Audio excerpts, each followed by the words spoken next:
Bueno, buenos días. Muchas gracias por venir acá en el último día.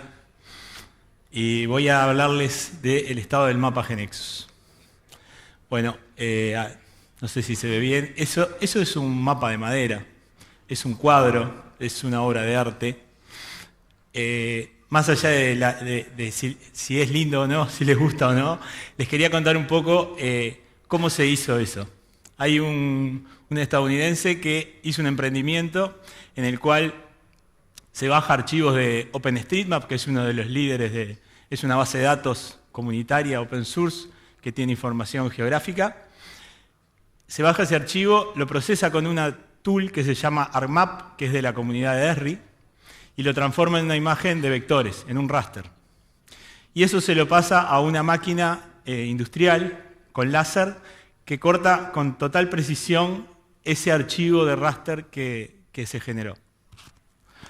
Él los vende, esos mapas los vende a $150 más o menos, y bueno, ese trabajo le lleva más o menos 8 a 12 horas por ciudad, ¿tá? Sobre todo el proceso ArcMap.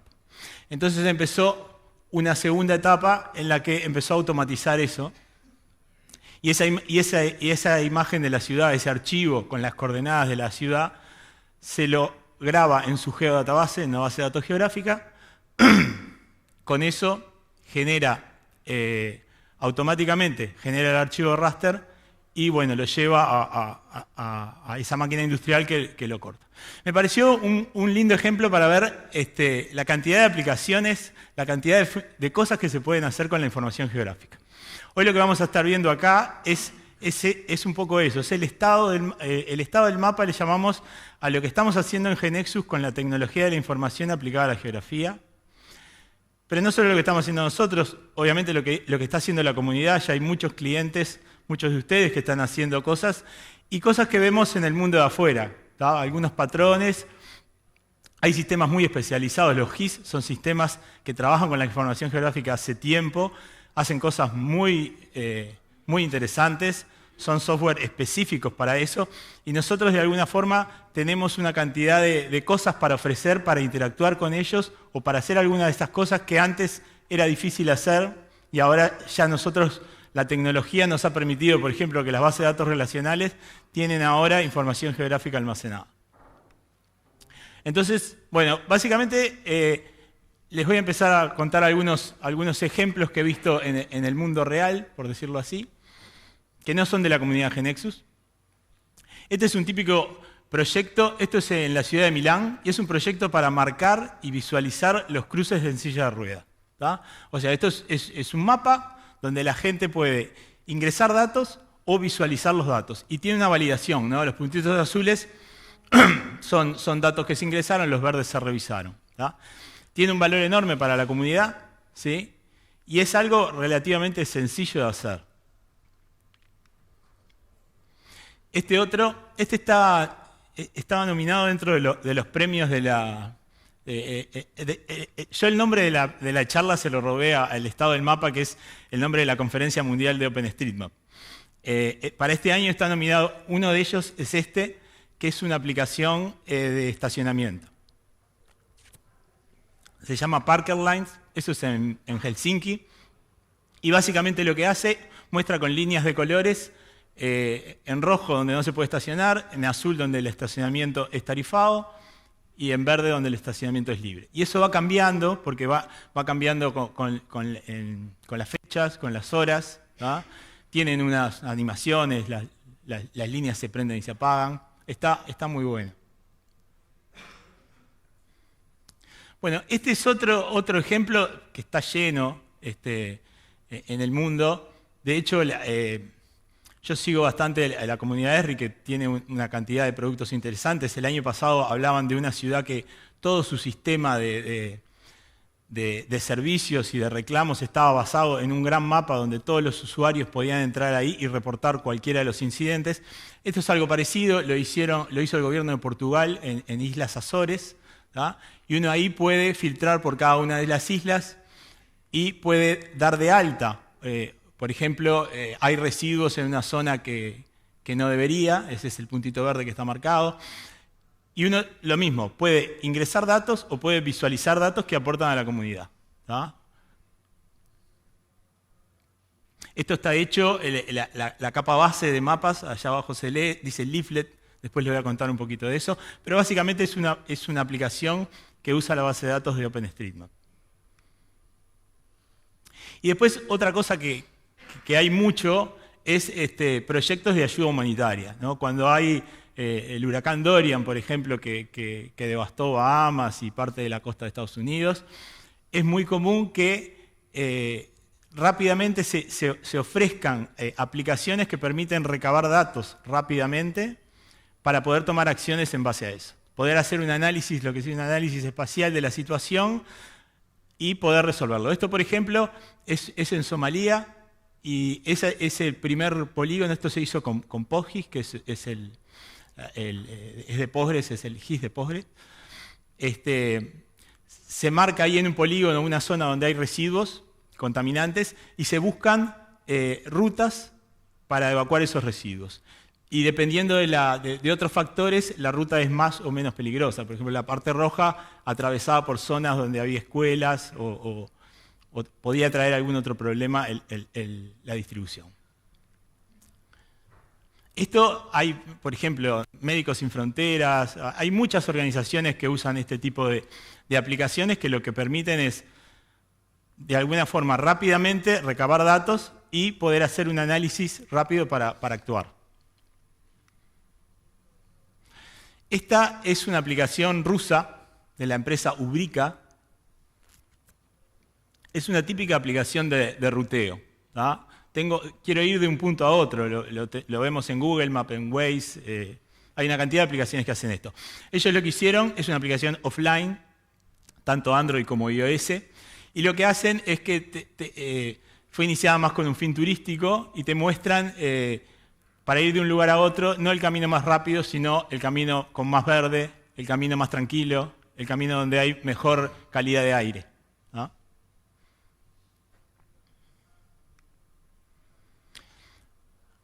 Un poquito les voy a contar cómo es que hacen estas aplicaciones, qué recursos utilizan muchos de estos usuarios muchos de estos desarrolladores para hacer estas aplicaciones.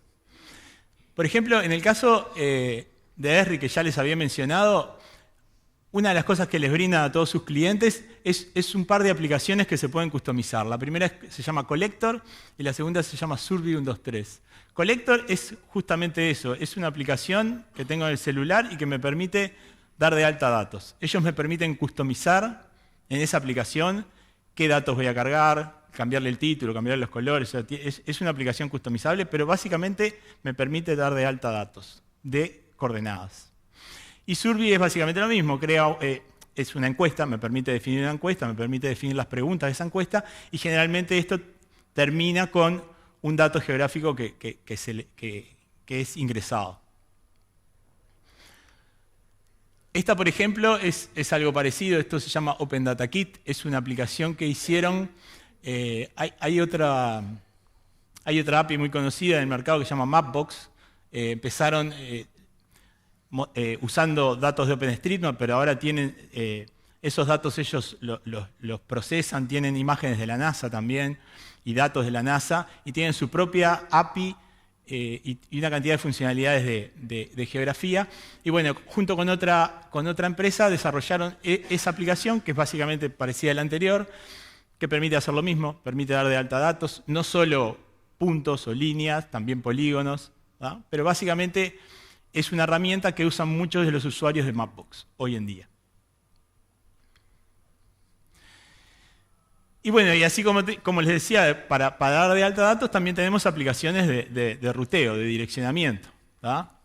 Este se llama Navigator, es la que le proveen a los usuarios de Esri, es una aplicación de ejemplo que también se puede customizar.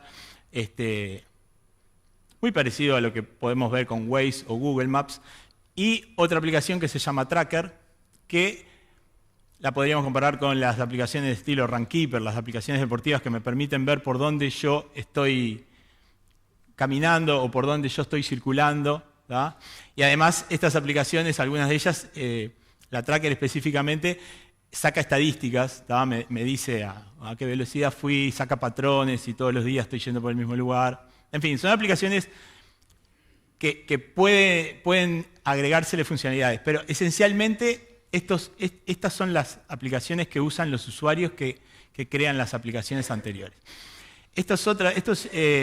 Here es otro proveedor de mapas, trabaja mucho con autos autónomos, está asociado con BMW y con Audi. Ahora lanzaron un API, ya tenían APIs, pero ahora lanzaron un API de JavaScript bastante potente. Y esta es una aplicación de ejemplo que básicamente se llama Here Locate y básicamente hace lo mismo que las otras que les contaba, ¿no? Me permite ubicarme y me permite ver una direction, o sea, desde un punto a otro por dónde ir, ¿tá? Teniendo en cuenta el tráfico, teniendo en cuenta datos. Atrás de todas estas aplicacioncitas, en realidad lo que hay... perdón, me faltaba una cosa. Otra cosa que proveen también estas grandes empresas que trabajan con información geográfica son lo que le llaman dashboard, o sea, un mapa, ¿tá? Un mapa grande donde veo todas las incidencias que han sido reportadas, ¿tá? Lo mismo, algunas tienen funcionalidades, por ejemplo, en esa columna se ven algunos de los puntos o se pueden ver gráficas, en fin. Pero básicamente la aplicación central, por decirlo así, es un mapa que me muestra información. ¿Qué hay detrás de todo esto? Bueno, hay dos cosas. Hay un API, ¿sí? Generalmente publican un API de mapas y servicios. Esta es el API que yo les contaba que hace relativamente poco se liberó de Here. Al igual que el API de Google Maps, que el API de Apple que nosotros usamos, que el API de Baidu, que es otra que usamos, es un API de mapas en China. Me permite dibujar líneas, me permite dibujar geometrías, líneas, puntos, polígonos, me permite cambiar el estilo. Esta tiene un modelo de 3D que se usa generalmente en arquitectura para simular un edificio. Tiene esos efectitos muy lindos, se mueve y salta. Pero básicamente es un API de mapas como hay muchas hoy en el mercado. Y como les decía, proveen servicios, ¿tá?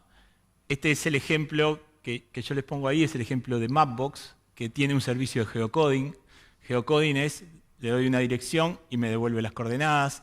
Tiene reverse geocoding, le doy las coordenadas, me devuelve las posibles direcciones en esas coordenadas. Y como ven ahí al costado, lo que me está devolviendo, y lo más común, me devuelve un GeoJSON, me devuelve un JSON, ¿tá? Con la información. Generalmente estos servicios requieren una autenticación, tienen costo la mayoría. Google tiene uno, OpenStreetMap tiene uno nativo que se llama Nominating. Y eso a veces cambia dependiendo de la zona. Hay servicios que son mejores. Por ejemplo, acá en Uruguay, Nominating tiene toda la numeración de la Intendencia de Montevideo. Entonces es mucho más preciso si yo le pongo número y calle, me lo va a devolver más preciso que lo que de repente puede hacer Google. Capaz que en cosas, en la mayoría, no se notan diferencias, pero cuando empezamos a leer fino, de repente nos conviene elegir uno u otro proveedor por detalles como este. Bueno, el otro servicio que siempre está presente en todas estas APIs es el direction, ¿no? Dado un origen y un destino o una lista de puntos, mostrarme el camino que mejor me lleva, ya sea caminando, manejando. Este es de Mapbox también. Mapbox se llama. Lo mismo, Google tiene el suyo, Apple tiene el suyo. Bueno, lo bueno que tengo para decirles es que la mayoría de este tipo de aplicaciones que vimos, hoy ya las podemos hacer con GeneXus. Y de hecho, hay muchas que ya han sido hechas con GeneXus. Si uno tiene acceso a este tipo de proveedores de servicios, de APIs, y ya, por ejemplo, tengo una licencia de SRI, también me puedo integrar, ¿tá? O sea, no voy a escribir un collector si ya lo tengo, no voy a hacer una aplicación SD para levantar datos si ya la tengo, pero sí puedo leer los datos de la base de datos de ellos, o puedo exportar los datos de un shapefile y ponerlo en un formato que nosotros lo podemos leer, ¿tá? También podemos leer servicios del estilo WMS, WFS, que también se proveen. O sea, tenemos integración hoy con con los sistemas de información geográfica que hacen cosas más específicas también y tienen más potencia. Son software bien específicos para el tema. Déjenme mostrarles algunas aplicaciones que ha desarrollado la comunidad. Esta se llama Ziparking, es de la gente de la Municipalidad de Villa María en Córdoba, en Argentina, y es una aplicación para poder comprar estacionamiento. ¿Ah? Básicamente la aplicación me permite trabajar autenticado o no, yo puedo ser usuario fiel a la aplicación o no. Tiene una cantidad de funcionalidades que básicamente es registrar un horario de estacionamiento en determinado lugar, consultar, tener el historial, ver si tengo multas. ¿Ah? Y básicamente se centra en un mapa que me muestra en líneas de colores donde hay estacionamiento tarifado. ¿Sí? Esto lo hicieron con nosotros a partir de la B16, tenemos un método para dibujar líneas en las aplicaciones, en los mapas, en el SD-Map, en el grid, y ellos están usando esta funcionalidad. Bueno, después me pide una pantalla para ingresar los datos, ¿ah? La matrícula, en fin, el tiempo que le voy a usar.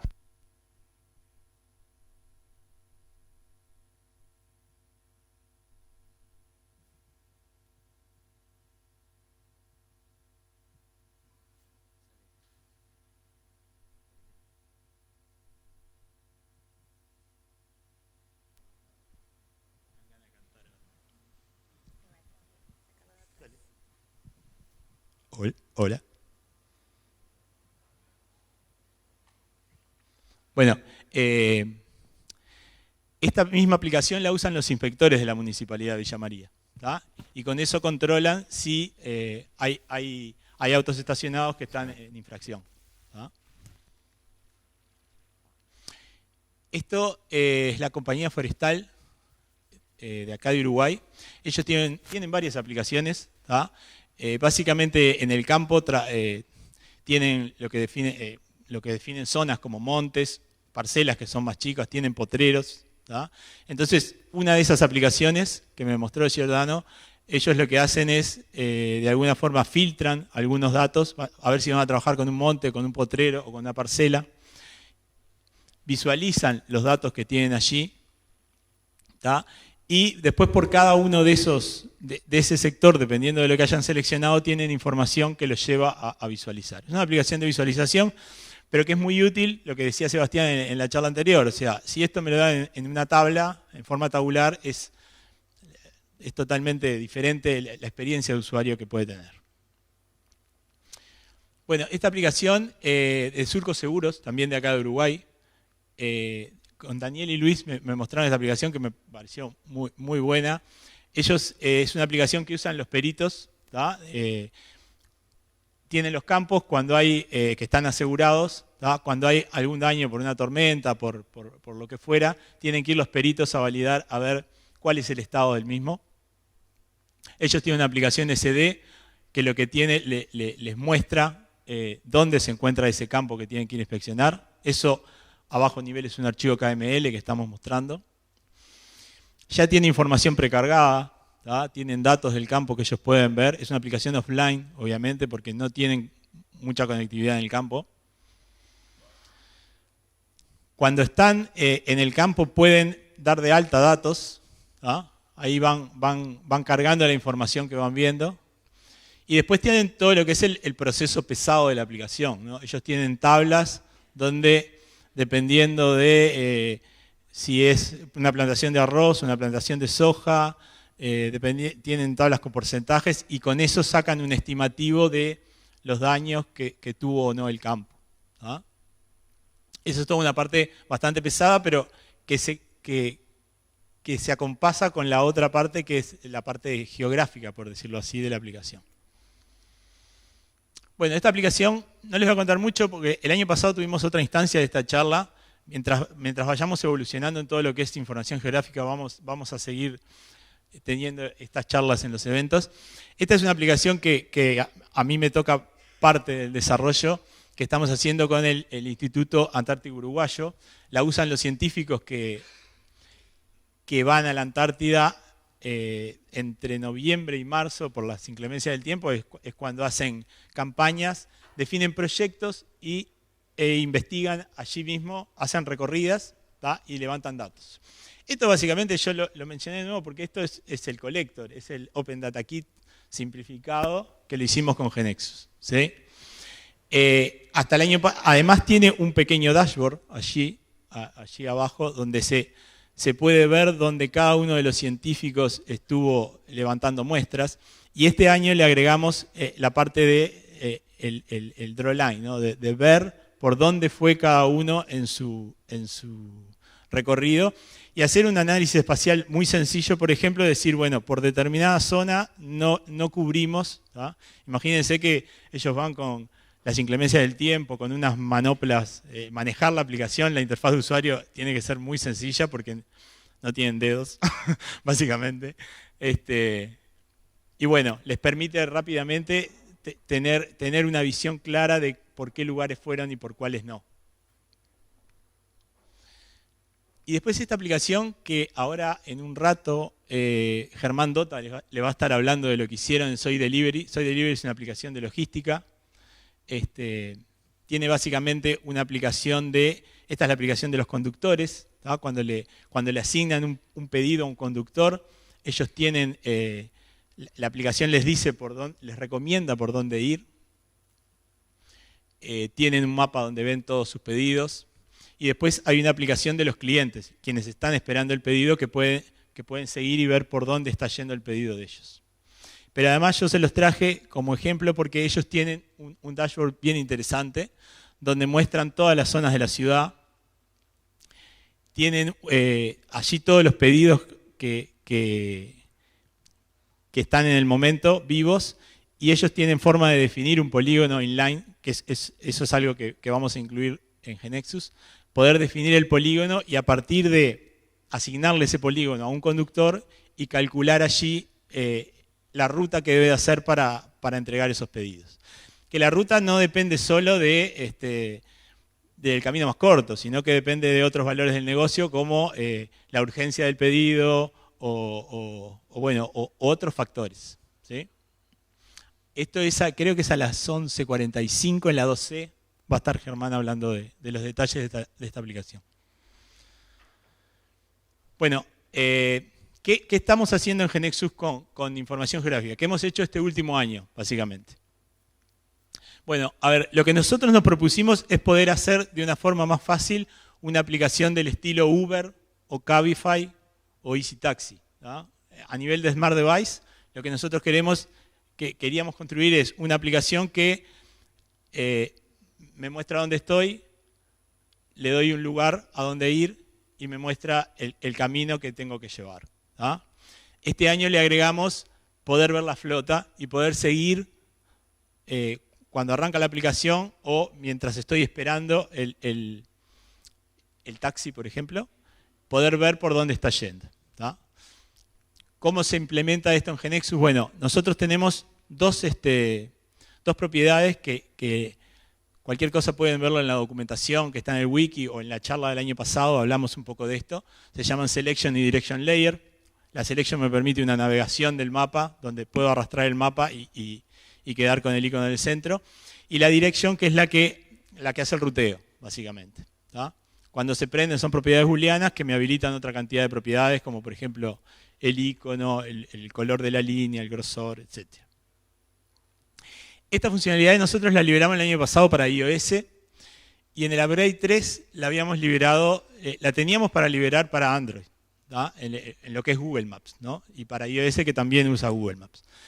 Ahí hubo un cambio en cómo Google manejaba las API Key, ¿tá? Y todo lo que nosotros habíamos hecho, que se resolvía del lado del device, era inseguro, ¿tá? Porque las API Key a nivel del device no se podían ofuscar. Eso hizo que tuviéramos que reimplementar todo esto, ¿tá? Y ahora en el upgrade próximo lo vamos a liberar.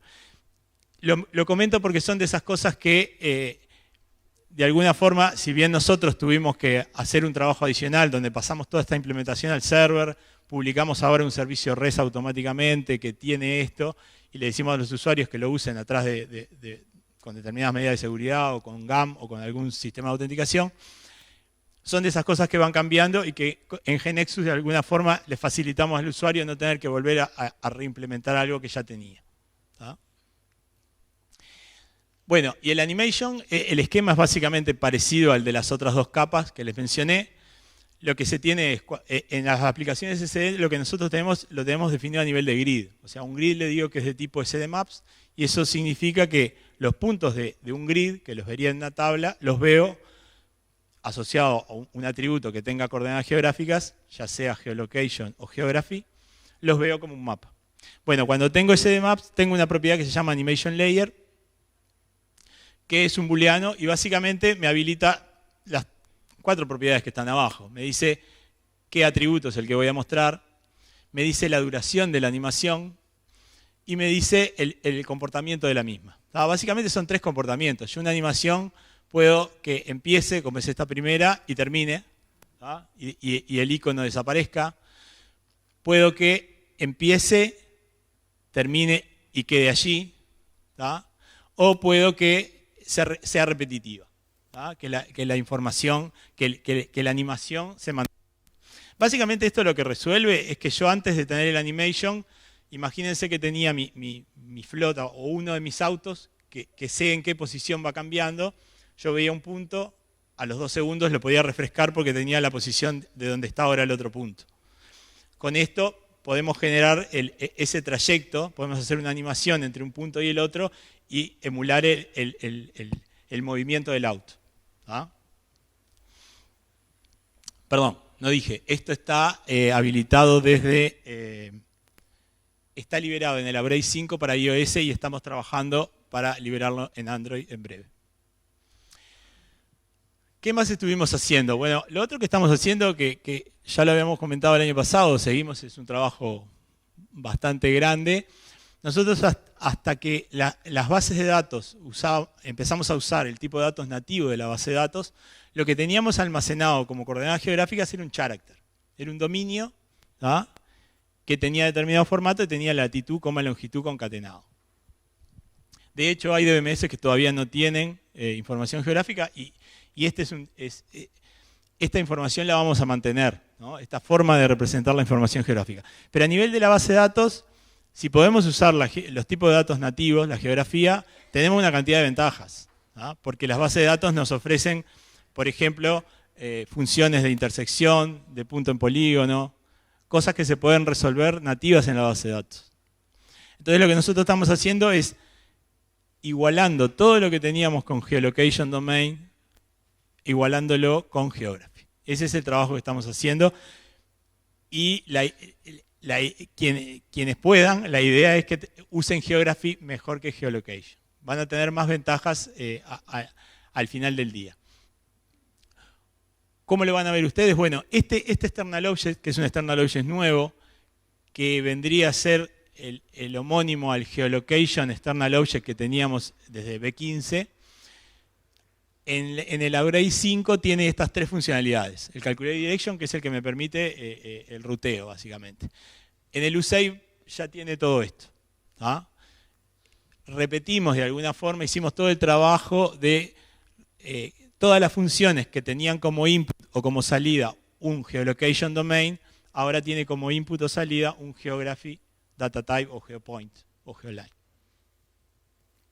Aprovechamos también para mejorar algunos nombres, cambiamos un poco algunas cosas de las funciones, pero básicamente estamos agregando funciones nuevas, pero básicamente ese es el trabajo que estamos haciendo.